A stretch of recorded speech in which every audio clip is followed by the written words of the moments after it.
Víctor Villanueva, pero agradecer al Banco Popular que también me mandó mis regalos. A usted. Claro, el Banco Frío, Popular. frío, siempre a su Mejor lado. banco de la República Dominicana. Lo es,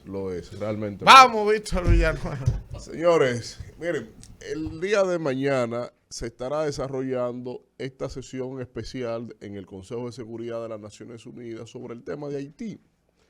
Y aquí el canciller de la República Dominicana, y sobre todo por información que el embajador permanente de la misión dominicana ante las Naciones Unidas, José Blanco, ha establecido que el canciller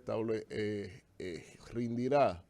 una intervención sustentando lo que es la postura del secretario general de la ONU, promoviendo que se establezca un llamado y acciones inmediatas a la cuestión de los asuntos humanitarios y los asuntos de seguridad en Haití. El Consejo de Seguridad es uno de los 6 órganos principales de las Naciones Unidas. Es el encargado, acorde a la Carta de San Francisco, la Carta de las Naciones Unidas, es el órgano encargado de preservar la paz y la seguridad internacionales. Esto tiene una composición de países de 15 estados miembros, de los cuales 5 son estados permanentes que tienen que reunirse en la adopción de sus medidas, 9 votos afirmativos como mínimo, incluyendo los 5 estados permanentes, lo cual entonces los tratadistas de derecho internacional han denominado el consenso de unanimidad de las grandes potencias, que son aquellas las que ganaron el proceso, digamos, de la Segunda Guerra Mundial, ese bloque que enfrentó al eje del mal y que desde precisamente en Yalta, en Crimea, se estableció la composición del poder de decisión de este Consejo de Seguridad, que a diferencia de la organización predecesora a la hoy Naciones Unidas, que fue la Sociedad de Naciones, establecida o creada después de la Primera Guerra Mundial, aquí que también tenía un consejo encargado del tema de la seguridad, la diferencia se suscita esencialmente en lo que es el veto de los países permanentes de este organismo. Y sobre esta base, este veto que incluye esta facultad a países como Rusia y como China, que desde el contexto de la región del Caribe, China tiene un interés muy marcado. La mayoría de los países de los pocos países que ya reconoce a Taiwán como un estado independiente, está precisamente en los países miembros del CARICOM, incluyendo Haití. En la postura, en el giro diplomático que hizo la administración del presidente Luis Abinader, delimitando en las acciones de intercambios en los comerciales e inversiones de capital de origen chino en República Dominicana, pues entonces China ha marcado un interés muy especial sobre Haití, viéndolo como mercado, viéndolo también como un régimen de importancia entre todas las cosas que hay que desarrollar en esa hermana nación. Y sobre esta base, no se va a contar con un proyecto de resolución exitosa si no incluyen los intereses de China sobre la decisión que se tiene establecido, donde se pretende extender los efectos de la resolución 2624 que se estableció este año, en donde se le da mandato expreso a una oficina de las Naciones Unidas en Haití, que se llama en francés BINU, y que tiene como cabeza a un enviado especial del secretario general de las Naciones Unidas en esa nación. No se le va a dar capacidad mediante una resolución, aún la encabece Canadá, para que se establezca una misión de imposición de la paz, que es el formato del mandato que aplica, dado a que hay un conflicto armado en territorio haitiano.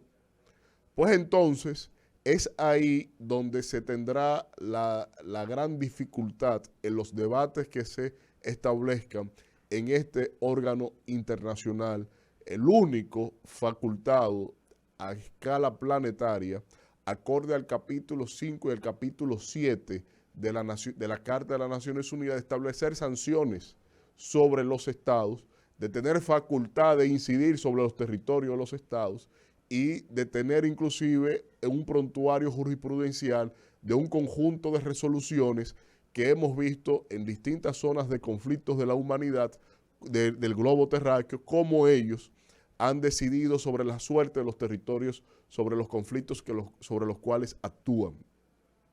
Ahora, sobre el contexto de la realidad haitiana,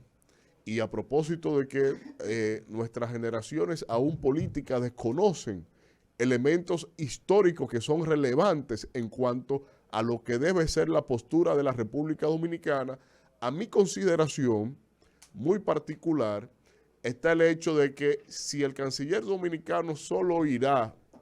a secundar los planteamientos del secretario general de las Naciones Unidas, ya de por sí estamos cojos en la oportunidad que tenemos de hacer valer nuestras voces y nuestra postura en ese organismo.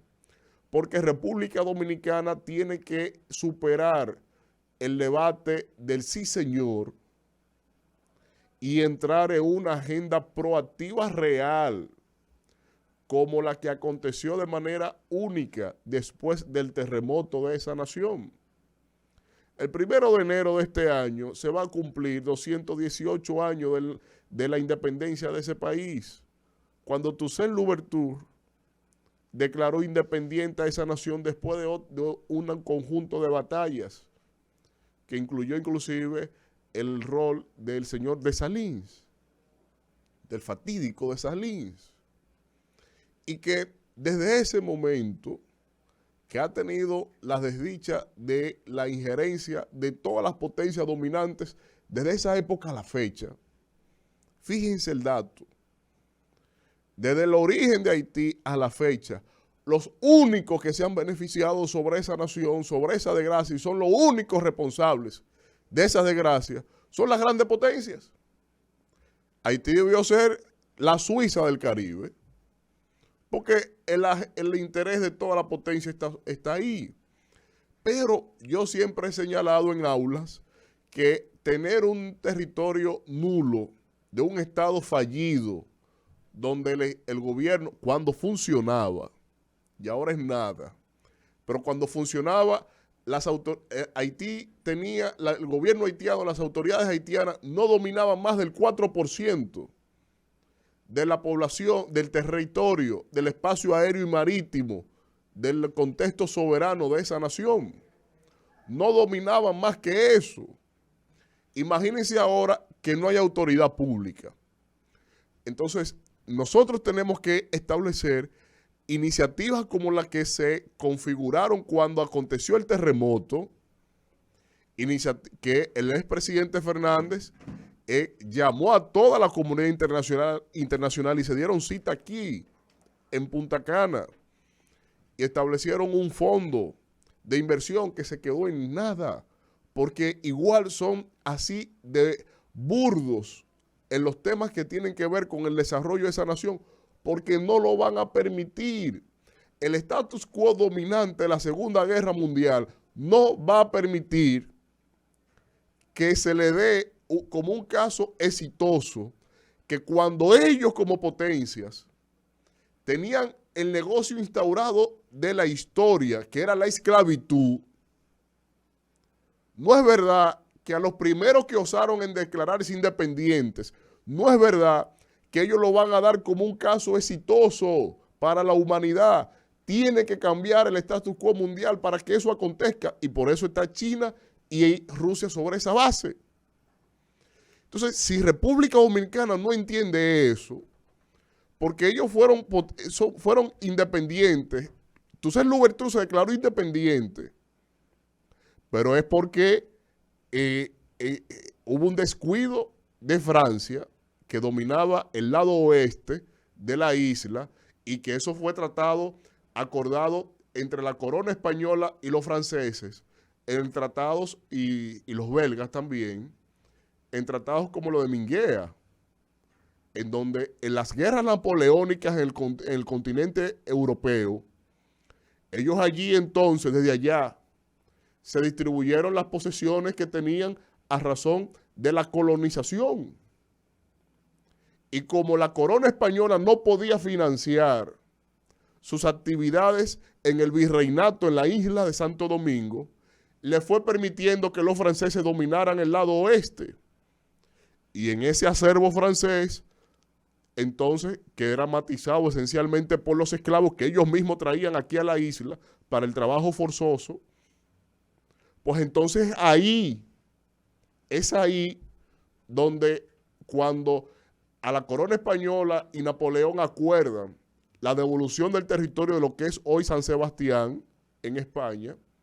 pues entonces establecen los acuerdos para la división de la isla, estableciendo ahí la primera delimitación física geográfica de la isla de Santo Domingo. Y esa potencia, desde entonces, siempre han hecho lo que han querido. Y por eso se coló Toussaint Louverture con esa independencia, pero si no, tampoco lo hubiese podido hacer. Y para ello financiar esa independencia que Francia le metió más de 35 millones de francos de deuda externa para reconocimiento internacional, pues entonces si eso no acontecía, literalmente, a razón de eso, más bien, es que ellos vienen e invaden el lado este de la isla, se imponen sobre lo que era el proyecto de Santo Domingo Español, y ahí en ese contexto vienen y nos invaden por 22 años. Entonces, aquí hay que tener claro que si no hay un proyecto de restauración completa que no vaya a un tema mínimo, pírrico de cuatrenios, ni de gobiernos, ni nada de eso, acuerdos a largo plazo, como ese que señalé después del terremoto de Haití, que está debidamente identificado, o otras iniciativas como el ex canciller Miguel Vargas, que estableció también, promovió unos acuerdos denominados Acuerdos de Laredo, que establecía también un régimen de inversión en orden binacional. Ahí están los esfuerzos diplomáticos del país. Por lo tanto, desde ya no auguro ningún tipo de esperanza de que en el Consejo de Seguridad de las Naciones Unidas haya una solución viable en el mediano y largo plazo, que es lo que se necesita, no para mañana, con respecto al tema de Haití, y seguiremos condenados a seguir viendo y en primera fila la desgracia haitiana.